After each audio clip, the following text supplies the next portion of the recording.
You know what's worse than your ex-husband showing up uninvited to your 4th of July barbecue? When he arrives as your younger sister's +1, wearing the grin of a man who's just found a loophole in your divorce agreement. There I was, Sylvie Lockhart, standing in my meticulously decorated backyard, spatula frozen mid-flip, as my sister Thea strolled through my patio doors with Archie Bennett, the man who had promised to love me until death, but apparently found a technicality when he realized my sister was available. The patriotic bunting I'd hung that morning suddenly felt like crime scene tape marking off the death of family loyalty. I had exactly 12 seconds to process this betrayal before my perfectly planned barbecue imploded. My mother Martha's white wine spritzer hit the deck as she dramatically collapsed into a lounge chair, hand pressed to her heart like she was auditioning for a Life Alert commercial. My father Gerald, startled by Mom's performance, knocked over the entire grill, sending hamburger patties skidding across my newly sealed patio like hockey pucks. And there, capturing every excruciating second on his vintage Super 8 camera, was my 16-year-old son Noah, already mentally calculating how many film festival submissions this documentary on family dysfunction would qualify for. "Surprise!" Thea chirped, as if she'd brought a nice bottle of rosé instead of emotional devastation. Her yoga-toned arm was linked through Archie's, and she was wearing the sundress I'd left behind during the divorce because it reminded me too much of our anniversary trip to Napa. "Sylvie?" Archie nodded, with the practiced casual tone of someone pretending they hadn't spent 11 years of marriage learning exactly which of my buttons to push. "You look, well." The silent addition of "considering everything" hung in the air like the smoke from my now flaming grill. Dad was attempting to extinguish the fire with my prize-winning potato salad, which seemed like an appropriate metaphor for what was happening to my dignity. "What a pleasant surprise," I replied, in the same tone I use when the Whole Foods cashier tells me my favorite ice cream has been discontinued. "I didn't realize you two were—" I gestured vaguely with my spatula, accidentally flicking barbecue sauce onto my mother's designer sunglasses. "Dating? Yeah, it just kind of happened," Thea shrugged, as if we were discussing her spontaneous decision to try bangs, not her choice to date my children's father. "The universe just brought us together at SoulCycle 3 months ago. 3 months. Which meant this little arrangement had been going on since Easter, when Thea had asked so many detailed questions about my divorce settlement that I'd assumed she was considering leaving her CrossFit instructor boyfriend. Turns out she was just conducting market research. "The universe," I repeated flatly. "How cosmic. And neither of you thought to mention this alignment of stars to me before showing up at my house? Where my son lives." As if on cue, Noah zoomed in dramatically on my face, whispering conflict establishment to himself. The kid had been watching too many Scorsese documentaries since the divorce. "We wanted to tell you in person," Archie offered, helping himself to a beer from the cooler, the craft IPA I'd bought specifically because he once mentioned liking it, before I remembered I was supposed to hate him now. It seemed like the respectful thing to do. "Absolutely," I nodded. "Nothing says respect like ambushing someone at their own patriotic celebration. Very George Washington of you, crossing my Delaware without warning." My neighbor Deirdre, who had been hovering near the guacamole station absorbing every syllable to relay to our HOA gossip chain, suddenly became very interested in rearranging the corn chip bowl. "Mom, I'm getting great footage," Noah stage whispered, panning between my frozen smile and Archie's hand, which was now resting comfortably on the small of Thea's back, the same spot he used to rest his hand on mine before he decided our marriage was as disposable as the paper plates I was now crushing in my white-knuckled grip. My father had abandoned his firefighting efforts and was now stress-eating charred hamburger buns directly from the package. My mother had recovered enough to drain her emergency flask, which she thought I didn't know about but had been a fixture in her Kate Spade purse since Thea and I had both hit puberty in the same tumultuous year. "Everyone," I announced, channeling my inner suburban hostess, "let's all just enjoy the party. It's Independence Day after all." The irony of celebrating freedom while feeling trapped in a Tennessee Williams play wasn't lost on me.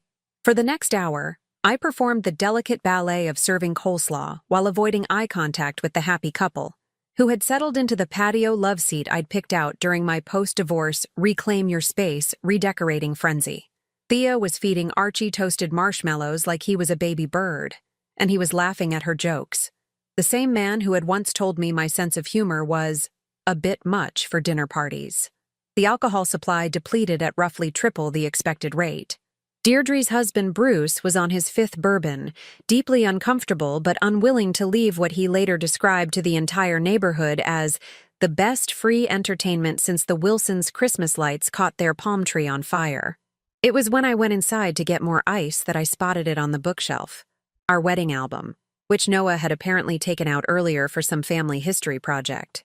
The white leather cover seemed to glow with accusation in the afternoon light streaming through my farmhouse-style windows. Without fully forming the thought, I found myself walking back outside, album in hand. "Hey everyone, I found some old photos we might enjoy," I called out with the forced cheer of a kindergarten teacher on the last day before summer break. "Since we're having such a lovely family reunion." Thea's eyes widened as she recognized the album. Archie suddenly became very interested in the label on his beer bottle. "Look, Noah, here's when Aunt Thea was my maid of honor. Remember she gave that beautiful speech about sacred bonds of trust?" I flipped to a page where Thea was fixing my veil, both of us laughing. "And here's Dad walking me down the aisle to give me away to Archie," which apparently wasn't the last time a Lockhart would be handed over to him. Noah's camera whirred closer, capturing my mother's grimace and my father's sudden fascination with the grill's propane tank settings. "Oh, and my favorite," I continued, flipping to our cake-cutting photo. "Look how young we were, Archie. Only 11 short years, 2 kids, and 1 midlife crisis ago." "Sylvie?" Archie started, his tone carrying that patronizing note that always preceded him explaining why I was overreacting. What happened next wasn't entirely planned. As I stepped forward to show him the photo more closely, my foot caught on absolutely nothing, a talent I've perfected over years of creating convenient accidents. The album sailed from my hands in a beautiful arc, landing with a satisfying splash in the center of the pool, pages blooming open like a water lily of matrimonial memories. "Oops," I said, channeling Britney circa 2007. "How clumsy of me." As everyone stared at the album slowly sinking to the bottom of the pool, I calmly picked up the serving spoon and returned to the buffet table. "Who wants more macaroni salad?" I made it with the special dressing Archie always said gave him heartburn. And that, my friends, was just the first hour of how I discovered that in the great American tradition, revenge is a dish best served with barbecue sauce and a side of perfectly timed accident. The wedding album created gorgeous ink blooms as it settled at the bottom of my pool, much like my dignity was creating a lovely pattern as it scattered across my backyard. Noah zoomed in on the underwater spectacle, whispering symbolic visual metaphor into his camera while Thea performed the most dramatic gasp I'd heard since she failed to place at her middle school talent show. "Sylvie Jean Lockhart." My mother had suddenly recovered enough to use my full name, the universal signal that I was now the villain in this Lifetime movie. That album had historical family value. "So did my marriage vows, Mom, but apparently those were biodegradable," I replied, aggressively stirring the macaroni salad like I was trying to interrogate information out of it. Archie, ever the marketing executive, recognized a PR crisis when he saw one. "It's fine, Martha. I have digital copies of all the important photos." He placed his hand on my mother's shoulder, the dutiful almost son-in-law. "Well, son-in-law adjacent now, I suppose. Son-in-law relocated." "Of course you do," I muttered, always prepared with a backup plan. Thea, demonstrating her remarkable gift for reading a room exactly wrong, decided this was the perfect moment to clear the air. "Sylvie, we were hoping today could be the start of our new normal. You know, blended family style." "Blended family?" I repeated, my eyebrows achieving heights previously unreached. "Like a smoothie? Because this feels more like everyone's been put through a meat grinder." I gestured to my father, who was now stress-eating the decorative display of red, white, and blue cupcakes I'd spent 3 hours arranging that morning. My darling son, apparently deciding his documentary needed a plot twist, abandoned his camera on a lawn chair and approached the buffet table. At 16, Noah had inherited his father's height and my talent for perfect timing. So, Dad, since you're dating Aunt Thea now, what should I call her? Stepmom? Aunt Mom? The sequel? He asked, loudly enough for the neighbors on both sides of my privacy fence to hear. The kid deserved an Emmy for that delivery. Archie choked on his beer while Thea's smile froze in that particular way that yoga instructors smile when they're telling you to hold a pose that's actually dislocating your shoulder. Noah, honey, I'll always just be your Aunt Thea, she answered, her voice transitioning to that special sing-song tone adults use when they're trying to defuse a conversational bomb while secretly checking the exits. Cool, cool, Noah nodded, filling his plate with chips. Just checking the new family org chart, trying to figure out if this makes me my own cousin. My father snorted so hard he inhaled a piece of cupcake wrapper. As my mother pounded him on the back, Deirdre and Bruce exchanged looks that clearly communicated their intention to skip their upcoming anniversary cruise if it meant missing the next episode of this neighborhood dumpster fire. Noah! Archie started, his face attempting an expression somewhere between stern father and cool new boyfriend, failing spectacularly at both. This is obviously an adjustment for everyone. Why don't we discuss how you're sleeping with Mom's sister? Great idea, Noah finished, with the brutal efficiency only teenagers can achieve. He then grabbed 2 sodas and retreated to his camera, leaving a mushroom cloud of awkwardness behind him. He's still processing, I explained unnecessarily, while internally high-fiving my son. The divorce has been hard on him. You've always let him speak to adults that way, Archie said quietly, as if we were having one of our old parenting disagreements and not standing in the smoking crater of our former family. And you've always had a talent for rearranging furniture, I replied sweetly, loading a plate with corn on the cob. First the living room, then custody arrangements, now family members. Thea, attempting to salvage the situation, plastered on her most serene yoga instructor smile. We're all just trying to find happiness, Sylvie. Archie and I didn't plan this. Really, because your planner was always color-coded down to the minute. Remember how you organized my bridal shower? Penis straws from 3:15 to 3:45 p.m., gift opening from 3:46 to 4:52. The neighbor's teenage daughter, who had wandered over to use our pool, suddenly became very interested in the conversation. That's not fair, Thea replied, her voice quivering just enough to make my mother shoot me a warning look. You know what's not fair? I set down my serving spoon with a clang that made everyone jump. Coming to my house, where I've invited friends and neighbors, to debut your relationship with my ex-husband? On Independence Day. The irony is just, I gestured vaguely at the patriotic decorations surrounding us. It's like breaking up with someone on Valentine's Day or firing someone on Labor Day. There's a special circle in Hallmark hell for that kind of timing. We thought a family gathering would be better than telling you one-on-one, Archie offered, clearly regretting this strategic decision as much as his 2018 investment in cryptocurrency.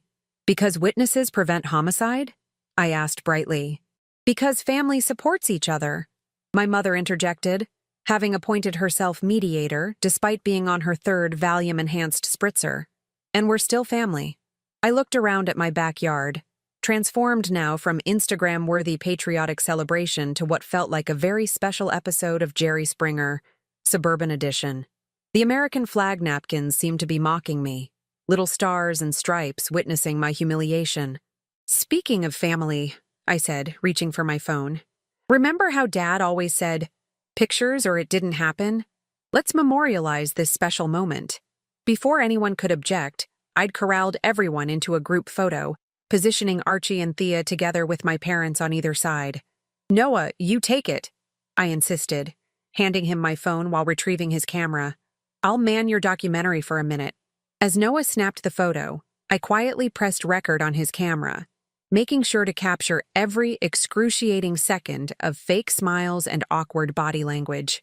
Perfect, I declared. One for the new family album. I'll make sure it's laminated. Waterproof. I glanced meaningfully at the pool. The tension was interrupted by Deirdre's husband, Bruce, who had reached the philosophical stage of intoxication. You know what's crazy? He announced to no one in particular. Sylvie designed 3 rooms in our house. She made everything beautiful. Everything.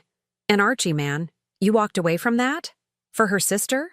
He gestured with his bourbon toward Thea, sloshing some onto my patio stones. That's some Shakespeare-level tragedy right there.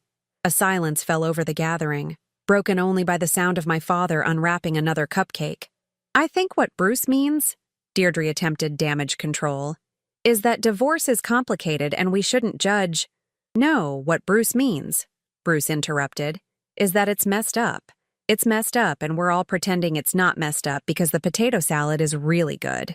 He raised his glass to me in sloppy salute. I'd never appreciated Deirdre's husband more. Their Christmas gift had just been upgraded from homemade cookies to a premium wine basket. As the afternoon wore on, the strain of maintaining polite conversation became increasingly unbearable. Archie tried explaining how he and Thea had reconnected at SoulCycle, conveniently leaving out how often he'd mocked indoor cycling during our marriage as glorified sitting. Thea kept touching his arm possessively while shooting me nervous glances, as if checking whether each touch was landing like the emotional gut punches they were. The final straw came when my mother, 3 drinks past discretion, started reminiscing about my wedding day. It was just magical, she sighed, apparently forgetting that one of her daughters was now dating the groom from that magical day. Sylvie was such a beautiful bride. Remember the vows, Archie? So moving. Archie had the decency to look uncomfortable. It was a beautiful ceremony. It was, Thea agreed, then realized her mistake as everyone turned to stare at her. I mean, as the maid of honor, I had the best view. Second best view now, apparently. I muttered just loud enough to be heard. As the sun began its descent, casting long shadows across my carefully arranged backyard, I stood to begin clearing plates. Archie, perhaps attempting to normalize the situation, stood to help me. An act so familiar, it sent a jolt of muscle memory through my body before anger replaced it. Thanks, I said stiffly, but I've gotten pretty good at cleaning up messes on my own lately. Sylvie, he started. I cut him off. Fair warning. The HOA meeting next Tuesday is voting on amending the community relationship bylaws. Article 4, Section B may soon prohibit dating your ex's siblings within a 3-block radius. I've been gathering signatures. His confusion was almost worth the whole afternoon. She's kidding, Noah clarified, returning to his filming position. But man, your face was documentary gold. As I carried a stack of plates inside, I heard Thea ask, "Should we maybe go?" Just as Bruce loudly proclaimed, "This is better than when the Hendersons' dog interrupted the Easter egg hunt in a very inappropriate way." I paused at the patio door and turned around. Actually, before anyone leaves, I think Noah has an announcement about his documentary project. Don't you, honey? Noah looked at me, confusion crossing his face before understanding dawned. My son, bless his devious heart, caught on immediately. Oh, right. He held up his camera triumphantly. My documentary got pre-selected for the Young Filmmakers Showcase. They want raw family footage and today's been perfect. Archie and Thea exchanged panicked glances. Don't worry, I added with my sweetest smile. I'm sure they'll edit out anything too revealing. Or not. Art is so unpredictable these days. Nothing scatters a family gathering faster than the threat of public documentation. Within 20 minutes, my backyard had emptied like a Target on Black Friday after the last discounted TV is sold. Only my parents remained, with my mother methodically collecting abandoned cups while muttering about family legacy, and my father attempting to resurrect the grill situation, likely to avoid actual conversation. Well, I said, collapsing into an Adirondack chair and kicking off my sandals. That went exactly as planned. You planned for your sister to bring your ex-husband to your barbecue? My father asked, genuinely confused. No, Dad. That was sarcasm. It's this thing I do to avoid screaming into the void. Noah sat down beside me, camera finally powered down. For real though, Mom, this footage is gold. The way Aunt Thea kept touching Dad's arm while staring at you for approval, textbook passive aggression, and when he tried to help with the dishes, pure dramatic irony. My son, the Scorsese of suburban treachery, I said, ruffling his hair. Just remember, documentary ethics require consent forms. Already got verbal consent when Dad was helping himself to a third burger. I asked if I could use today's footage for my school project, and he nodded. I looked at my son with newfound respect. You're either going to be a brilliant filmmaker or an exceptional lawyer. Possibly both. The world isn't ready. My mother emerged from the house, her cleaning frenzy apparently complete. Sylvia Jean, this situation is unfortunate, but your behavior today was unbecoming. Unbecoming? I repeated. Mom, this isn't Victorian England. Thea is dating my ex-husband. I think I'm entitled to a little unbecoming. Your sister deserves happiness too, she insisted, though her expression suggested she found the situation as distasteful as finding a hair in her country club salad. And she couldn't find it with any of the other 1.8 million men in Phoenix? She had to go dumpster diving in my romantic past? Thea has always looked up to you, my father interjected, abandoning all pretense of grill repair. Maybe this is her way of, I don't know, being like her big sister. By dating my leftovers? Dad, that's not admiration, that's identity theft with extra steps. My phone chimed with a text notification. Speak of the she-devil, I muttered, seeing Thea's name on the screen. I opened the message, read it twice, then let out a laugh so sharp it made my mother jump. What is it? Noah asked, leaning over. Your aunt wants to clear the air over brunch tomorrow. Just the two of us. I showed him the text. Apparently, she's concerned about family harmony and moving forward positively. Are you going to go? My mother asked hopefully. Oh, I'm absolutely going, I replied, already mentally assembling my outfit. What kind of sister would I be if I didn't support Thea in her time of whatever this is? Sylvie, my father warned, using his old courtroom voice from his days as a paralegal. Don't make this worse. I'm not making anything worse. I'm having brunch with my sister. It's practically a Hallmark movie. After my parents finally left, my mother with one last pointed look and my father with an awkward pat on my shoulder, Noah and I retreated to the kitchen to finish cleaning up. You're plotting something, Noah observed, loading the dishwasher with the precision of someone who had been lectured multiple times about optimal dish placement. I'm not plotting. I'm strategizing. Same thing, different tax bracket. I smiled despite myself. When did you get so cynical? Probably around the time Dad moved out and started posting midlife crisis gym selfies on Instagram. He closed the dishwasher and leaned against the counter. Seriously though, Mom, what are you going to do? I considered my son's question as I wiped down the countertops. What was I going to do? The initial shock was wearing off, leaving behind a cold clarity I hadn't felt since the day I found Archie's text messages to his work colleague Jessica 2 years ago. Messages that had ultimately led to our divorce after I discovered his late meetings were actually dates at restaurants just far enough from our neighborhood to avoid detection. Noah, hand me your laptop, I said suddenly. He raised an eyebrow, but fetched it from the living room. I opened it and started typing. First, I'm going to this brunch. Then I'm going to have a very enlightening conversation with your aunt. About what? I turned the laptop screen toward him, showing the social media profile I'd pulled up. About how your father hasn't changed a bit. Noah's eyes widened as he scanned the Instagram page belonging to a woman named Melissa Coleman, a blonde SoulCycle instructor whose recent posts featured a familiar-looking wristwatch in the corner of several photos, along with captions about secret meetings and waiting for him to make a choice. Is that Dad's watch? Noah asked, zooming in on one particularly damning photo. The one I got him for our 10th anniversary? With the custom engraving? Absolutely. So he's cheating on Aunt Thea too? I closed the laptop. Let's just say your father has a type. Women who aren't his current partner.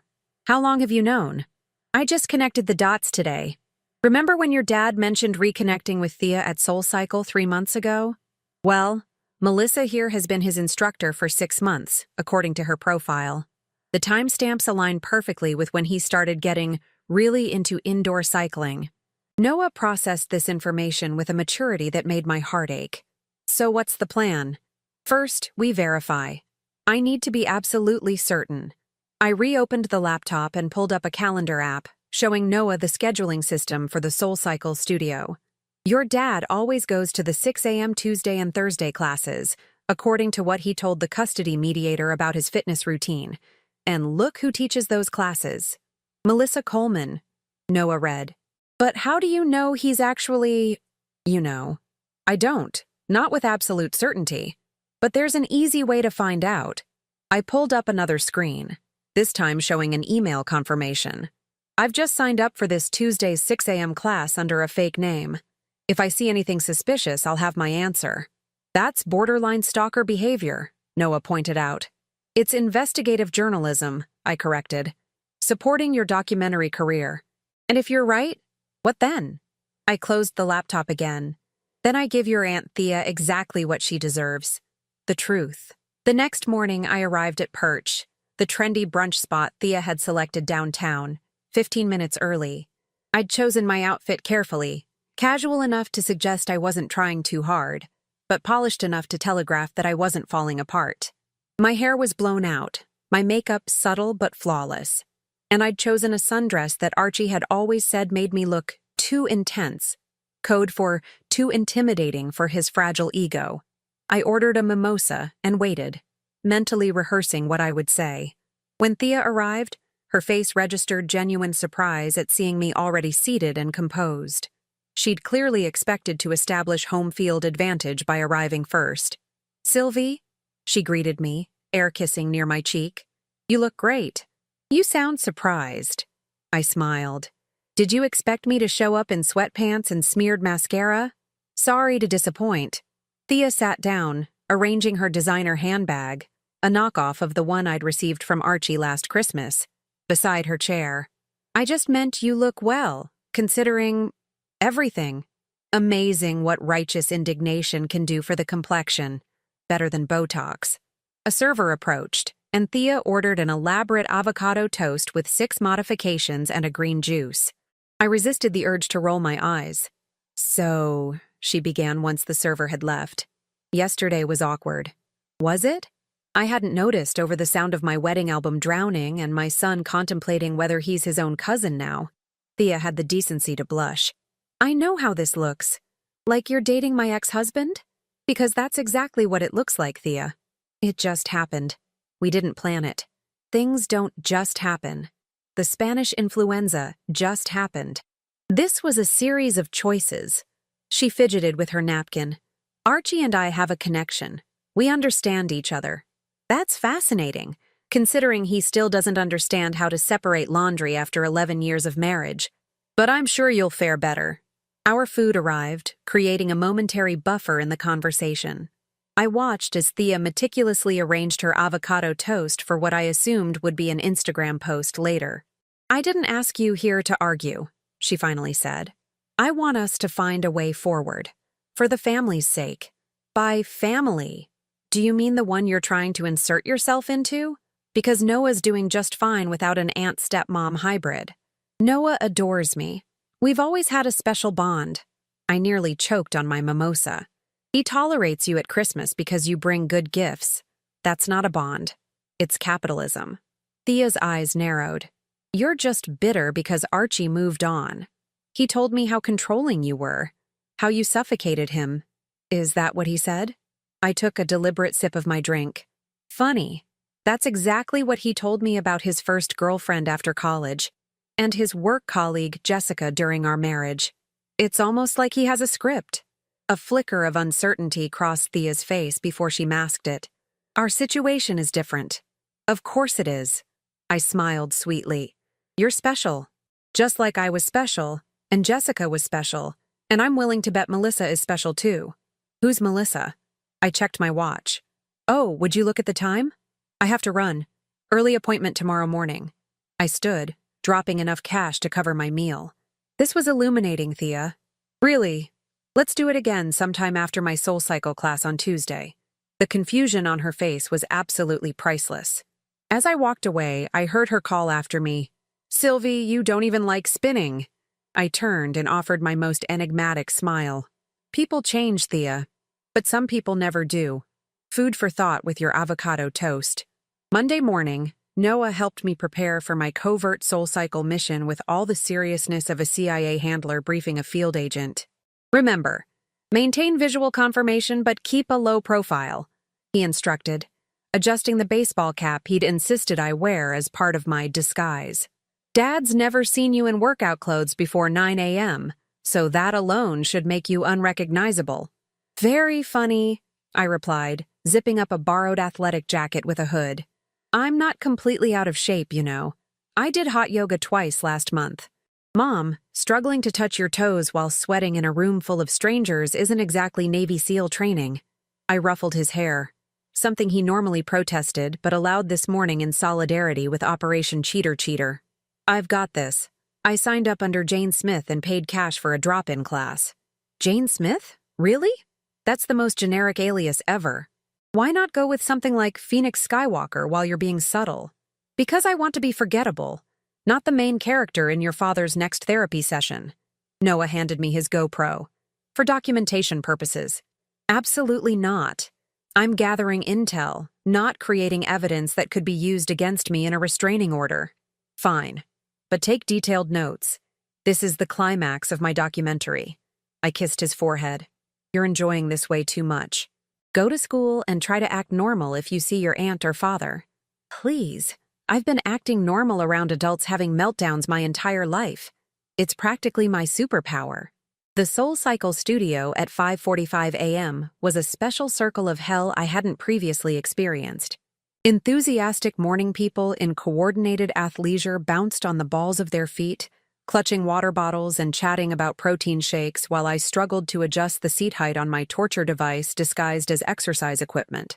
I positioned myself in the back corner, cap pulled low, hoping Archie wouldn't notice me among the sea of similarly dressed fitness enthusiasts. The studio was dimly lit with purple mood lighting. Small mercies. At exactly 5:52 a.m., Archie strode in wearing form-fitting cycling gear that made me momentarily question my life choices that had led me to this pre-dawn surveillance operation. He headed straight for a front-row bike, high-fiving several regulars along the way. Classic Archie, always needing to be seen, always performing. The instructor, Melissa Coleman, entered at 5:59 a.m. to enthusiastic applause. She was everything I'd expected from her Instagram. Blonde, toned, and radiating that particular brand of toxic positivity that suggests drinking celery juice can solve all your problems. She scanned the room, her eyes lingering on Archie for a beat too long, her smile shifting from professional to intimate in a microsecond. If I hadn't been looking for it, I might have missed it. But the visual confirmation hit me like a bucket of ice water. The class itself was a 45-minute assault on every muscle I'd neglected since my divorce.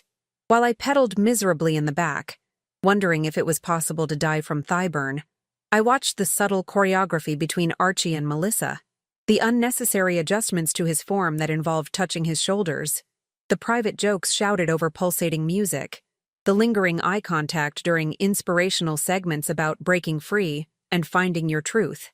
By the cool-down stretch, I was simultaneously exhausted and energized by fury, but I still needed concrete proof, something more than suggestive glances and questionable playlist dedications. I didn't have to wait long. As the class emptied, I lingered by the water station, face partially obscured by my towel. Archie hung back, pretending to adjust his shoelaces until most people had left. Then Melissa approached him, leaning in close. Too close for a student-teacher relationship that wasn't violating several ethical boundaries. "Same time Thursday?" she asked, her hand casually resting on his arm. "Actually," he replied, lowering his voice to a volume he clearly thought was discreet. "I was thinking maybe tonight? Thea's got that workshop in Sedona until tomorrow." Melissa smiled. "My place. 8 o'clock. Don't be late this time." "Wouldn't dream of it," Archie replied, with the same smile he'd once used to convince me his work dinners were absolutely necessary and totally innocent. I'd seen enough. I slipped out before either could notice me, my heart pounding harder than it had during the actual workout. In my car, I pulled out my phone and texted Noah. "Mission accomplished. Solid gold intel acquired. Phase 2 is a go." His reply came seconds later.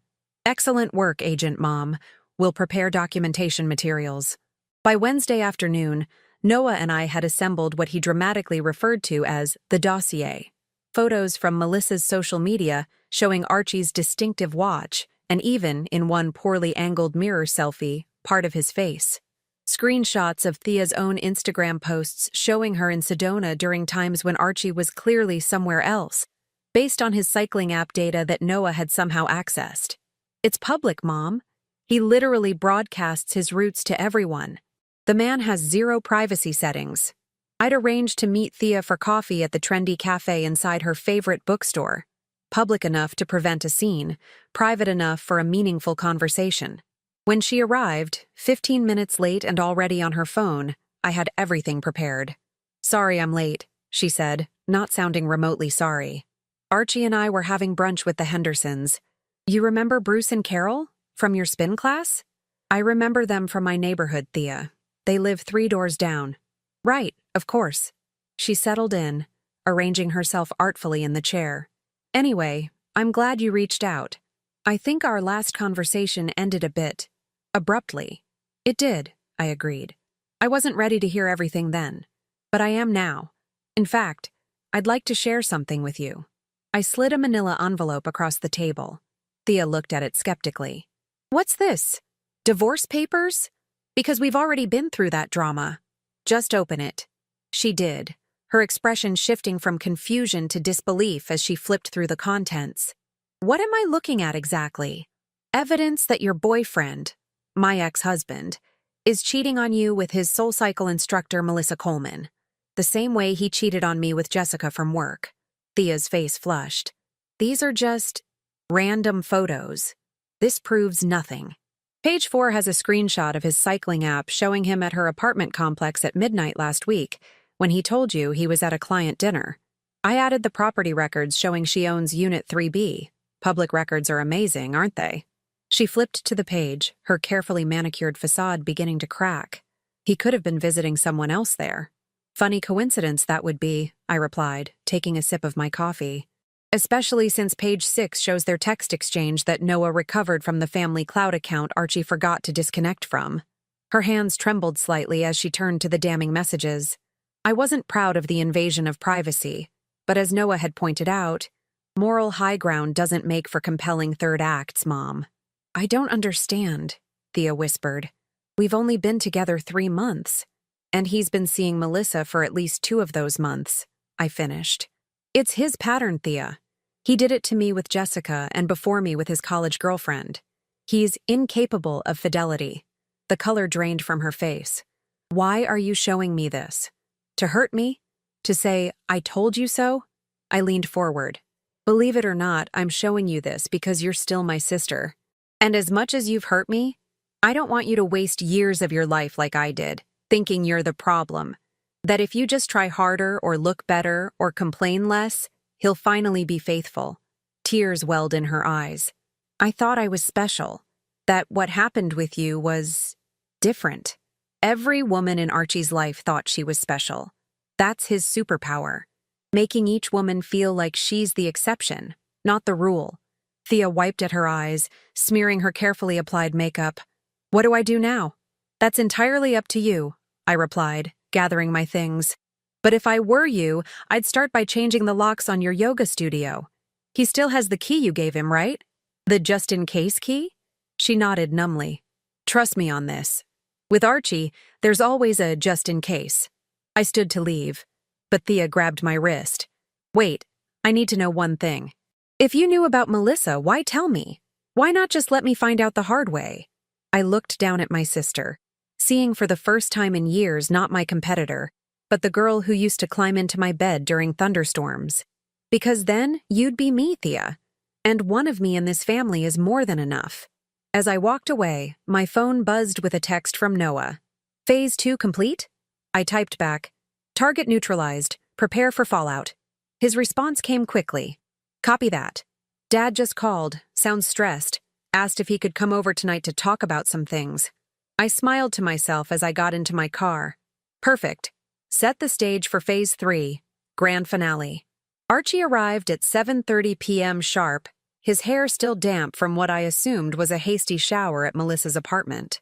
He stood on my doorstep, our old doorstep, clutching a bottle of wine from the vineyard we'd visited on our 10th anniversary, a peace offering so transparent I could practically see through to his ulterior motives. "Come in," I said, taking the wine but making no promises about drinking it. Noah's upstairs finishing homework. Actually, Archie shifted uncomfortably. I was hoping we could talk privately. Adult to adult. Fascinating concept, I replied. Let me just check if the adult I'm speaking with is the same one who's dating my sister while simultaneously pursuing his spin instructor, or if I'm meeting a new persona tonight. His face registered shock, followed quickly by defensive anger. A transition I'd seen countless times during our marriage. What are you talking about? Let's skip the part where you deny everything, then admit to a small portion when presented with evidence, then blame external factors for your choices. I've already seen that episode, and the reruns aren't improving with age. Noah appeared at the top of the stairs, camera conspicuously absent for once. Hey, Dad. Noah. Archie nodded. Could you give your mom and me a minute? Sure, Noah replied. Just so you know, though, the walls in this house are pretty thin. Like, I can hear everything thin. Almost as thin as dating your ex-wife's sister while cheating on her thin. Archie's jaw tightened. That's enough, Noah. Is it? Because it feels like we're just getting started. My son descended a few steps. Mom said I should give you privacy, but I wanted to say something first. That documentary I've been making? It's not actually for school. It's for me. To understand how families break and rebuild. And you know what I've learned? Archie and I both stood frozen, listening. Some things break because they were designed to fail from the beginning, like relationships built on lies. Noah looked directly at his father. I'm going to my room now, but just remember, I've gotten really good at audio editing. Great skill for college applications. He retreated upstairs, leaving behind a silence heavy with implication. Archie ran a hand through his hair. What have you been telling him about me? Nothing he hasn't figured out himself. Noah has something you seem to lack, observational skills. Thea called me crying today, he said, changing tactics. You showed her some doctored photos and texts trying to sabotage our relationship. That's a new low, Sylvie, even for you. I laughed, genuinely amused by his audacity. I'll admit, I expected denial, but calling actual evidence doctored? That's creative. Did you use that line with your SoulCycle girlfriend too when Thea asked about the late-night sessions? His expression confirmed everything. Look, it's complicated. It's really not, I interrupted. It's actually impressively simple. You cannot be faithful to save your life. It's pathological at this point. I came here to talk about co-parenting, not to be ambushed about my personal life. Your personal life became fair game the moment you decided to date my sister. You crossed the line from ex-husband to family wrecking ball. Archie paced the entryway, his carefully constructed facade crumbling. Fine. Yes, Melissa and I had a thing, but it wasn't serious. And Thea and I are working through it. Congratulations. I'm sure your couple's therapist will find your serial infidelity fascinating. Maybe you can get a group discount if you include all your romantic interests. You're enjoying this, aren't you? He accused. Seeing me suffer. I considered his question seriously. You know what? A week ago, I probably would have been. But now? I mostly feel sorry for you. That stopped him. Sorry for me? Yes. Because you're going to spend your entire life chasing the next dopamine hit of new attention, never actually experiencing the depth that comes from genuine commitment. You'll never know what it feels like to be truly known by someone and loved anyway. For a moment, vulnerability cracked through his defensive exterior. Sylvie, save it. I didn't invite you here for closure or reconciliation. I invited you to tell you I'm done playing supporting character in your ongoing drama. Noah and I are writing our own story now. What does that mean exactly? It means I want you to leave. It means when you inevitably crash and burn with Thea, you don't come looking to me for emotional support or validation. It means I've graduated from being your ex-wife to being your past, period. He stood still for a moment, processing. And Noah? Noah will always be your son. But he's also becoming a remarkably insightful young man who sees more than you give him credit for. My suggestion? Start being worthy of his observation. Archie nodded slowly, the realization that he'd lost more than just a marriage finally dawning on him.